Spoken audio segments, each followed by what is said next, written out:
ভিখারি এই খাবারটা খেয়ে নে তো। এ ম্যাডাম, কারে কি কইতাছেন? কারে ফকির কইতাছেন, ভিখারি কইতাছেন? আরে খাও না। কি বললি? হ্যাঁ 5 স্টার? হ্যাঁ 5 স্টার তোর মুখে আমি শুনলাম।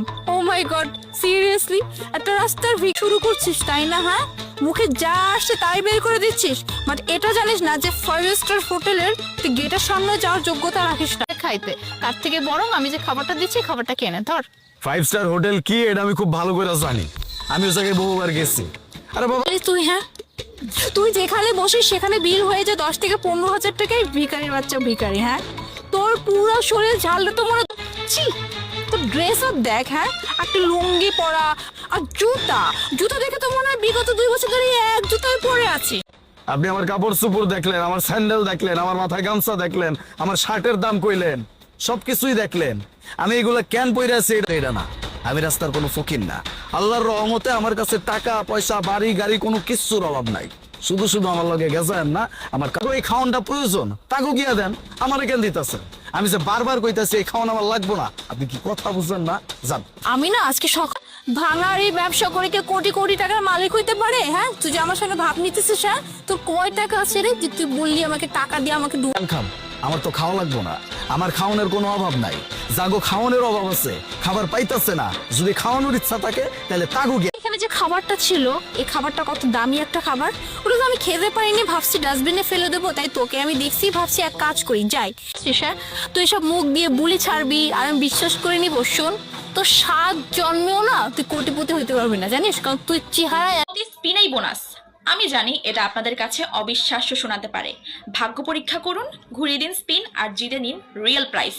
গিয়ে আমার প্রোমো কোডটি লিখুন আর সাথে সাথেই পেয়ে যেতে পারেন 50,000 থেকে 1 লক্ষ টাকা পর্যন্ত বোনাস।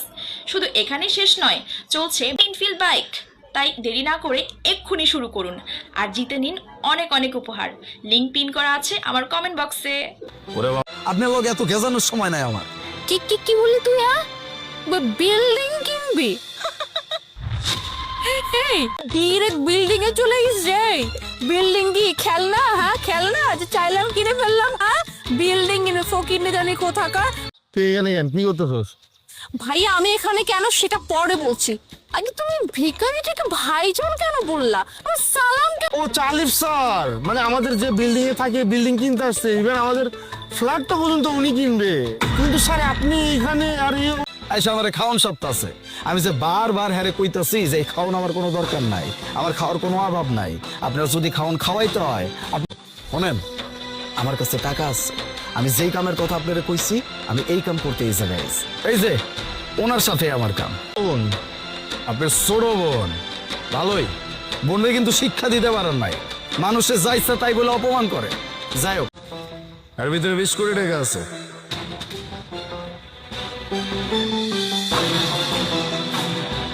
ধরেন, অপমান করার আগে মানুষের জানবেন, মানুষের বুঝবেন, তারপরে কথা কইবেন।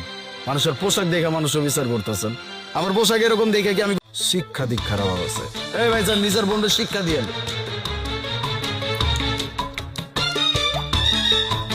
করে বলবে কাকে তোমার আম্মু হিসাবে পছন্দ হয়, আর আমি তাকেই বিয়ে করব।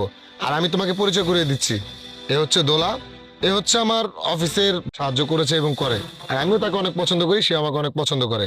আর মামুনি, ও হচ্ছে মোনা, ও হচ্ছে আমার ছোটকালের ফ্রেন্ড। তো আমি আরো মানসিকভাবে অনেক ভেঙে পড়তাম।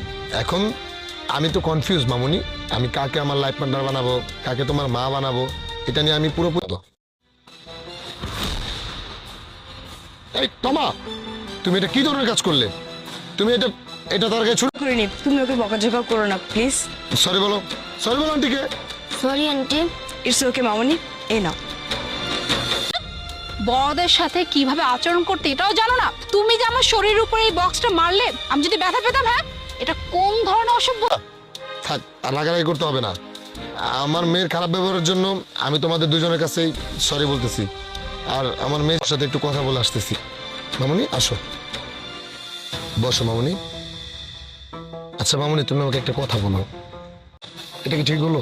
বাবা তুমি বলেছিলে না আজকে তুমি 2 জন আন্টিকে আনবে, এদের ভিতরে যে কোনো একজনকে আমার মা হিসেবে বেছে নিতে।